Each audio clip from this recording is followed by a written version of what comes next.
सबको जय मसीह की। मैं बहुत आनंदित हूँ आज फिर से यीशु मसीह का वचन आपके बीच में लेकर आने के लिए। मैं प्रभु का धन्यवाद करता हूँ जो परमेश्वर हमें प्रतिदिन अपने वचन देता है और हमें आशीष देता है। हाँ प्रियो, जो परमेश्वर ने आज मुझे वचन दिया है उसका टॉपिक इस प्रकार है, एक ऐसा दान जो स्वर्ग तक पहुँचता है। क्या आपने कभी इस बात पर गौर की कि ऐसा कौन सा दान है जो परमेश्वर तक पहुंचता है? हम सब कलीसियाओं में एक वचन को बहुतायत से पढ़ा जाता है और वो वचन हमें मिलता है मलाकी 3 अध्याय उसका 10 पद। यहाँ पर बाइबल इस प्रकार कहती है, सारी 10 मास भंडार में ले आओ कि मेरे भवन में भोजन वस्तु रहे। और सेनाओं का यहोवा यह कहता है कि ऐसा करके मुझे परखो कि मैं आकाश के झरोखे तुम्हारे लिए खोलकर तुम्हारे ऊपर अपरंपार आशीष की वर्षा करता हूं कि नहीं।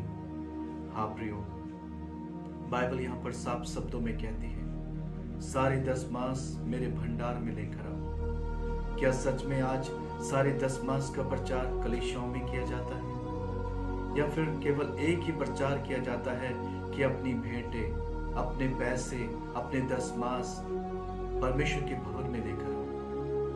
प्रियो, यहाँ पर बाइबल कहती है सारे 10 मास परमेश्वर के भंडार में लेकर। आपने इस चीज को हमेशा नोट किया होगा, आप अपने 10 मासों को देते हैं, आप थैंक्स गिविंग ऑफरिंग को देते हैं, उसके बावजूद भी हमारे जीवन में परमेश्वर का ये वचन पूरा क्यों नहीं हो पाता? हमारे जीवनों में आशीष की वर्षा क्यों नहीं हो पाती? क्यों परमेश्वर आकाश के झरोखों को खोलकर हमें आशीष नहीं देता? क्यों प्रियो, ऐसा क्यों है?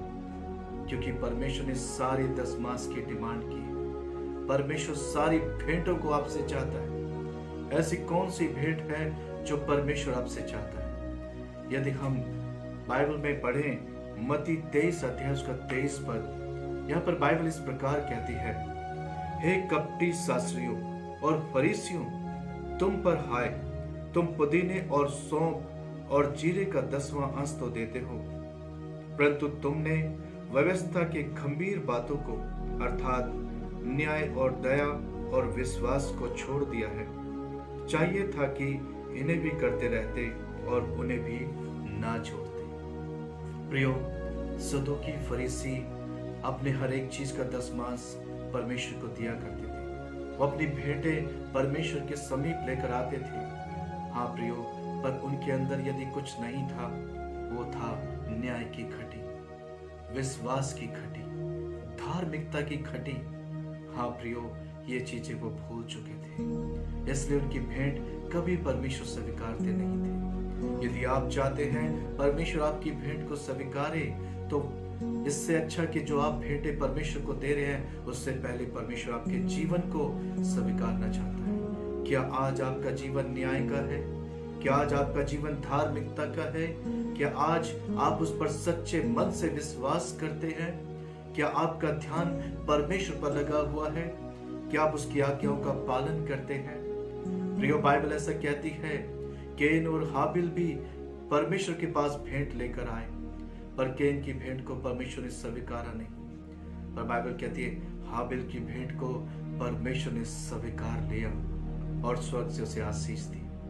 प्रियो, क्यों हाबिल की भेंट को स्वीकार लिया गया? क्योंकि उसका जीवन न्याय का था, उसका जीवन धार्मिकता का था। वो जो करता था वो दिल से करता था, ना ही वो भेंट देता था ईश्वर को, पर वो धार्मिकता के कामों को भी करता था। आज लोग अपनी भेंटों को देकर, 10 मास को देकर ये सोचते हैं कि परमेश्वर उन्हें स्वर्ग का राज्य देगा, परमेश्वर उन्हें आशीष देगा, उनके जीवनों में अपरंपार आशीष को ढेलेगा। पर प्रियो, उसके विपरीत वो उसके परमेश्वर के विपरीत जीवन को जीते हैं। हाँ प्रियो, वो झूठ बोलते हैं, निंदाएं करते हैं, व्यभिचार करते हैं, गलत भावनाएं रखते हैं, चुगलियां करते हैं, और ये सोचकर वो ये चाहते हैं कि परमेश्वर उन्हें आशीषित करेगा। मेरे प्रियो, हमारे धन से परमेश्वर आनंदित नहीं होता, पर परमेश्वर हमारे न्याय के जीवन से आनंदित होते हैं।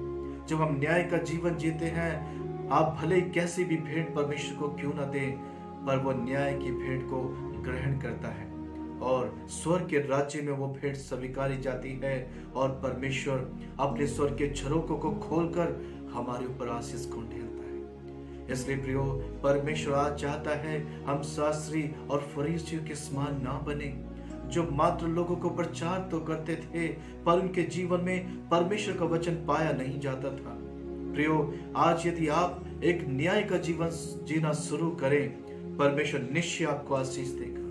हाँ प्रियो, धन और संपत्ति से बढ़कर परमेश्वर न्याय का जीवन चाहता है, जिसे परमेश्वर स्वर्ग में ग्रहण करता है। क्या आप एक ऐसा जीवन जीते हैं? यदि आप एक ऐसा जीवन जीते हैं तो निश्चय जानिए परमेश्वर स्वर्ग से आज आपको आशीष देगा। यदि आप अपने दान और भेंटों के द्वारा ईश्वर को प्रसन्न कर रहे हैं पर आपका जीवन न्याय का नहीं है, तो मैं आज आपसे कहना चाहता हूं, परमेश्वर ने आज तक आपकी कोई भी भेंट को स्वीकार नहीं किया। भले ही आपके पास्टर्स ने आपसे 10 मास को ले लिया हो, थैंक्स गिविंग ऑफरिंग को आपसे ले लिया हो, पर परमेश्वर ने उसे ग्रहण नहीं किया। इसका यह कारण है कि आपके जीवन आज भी घटी में है, आज भी आपके जीवन इसी संसार के निमित्त है मेरे प्रियो, इसलिए परमेश्वर ने उसे ग्रहण नहीं किया।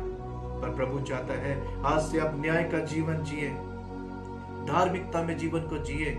निश्चय देखिए कि परमेश्वर कैसे आपके लिए स्वर्ग के दरवाजों को खोलता है, कैसे परमेश्वर आपके जीवनों में आशीष को ढेलता है और आप अपने जीवनों में एक बड़ी बढ़ोतरी को देखने पाओगे, एक बड़ी आशीष को देखने पाओगे।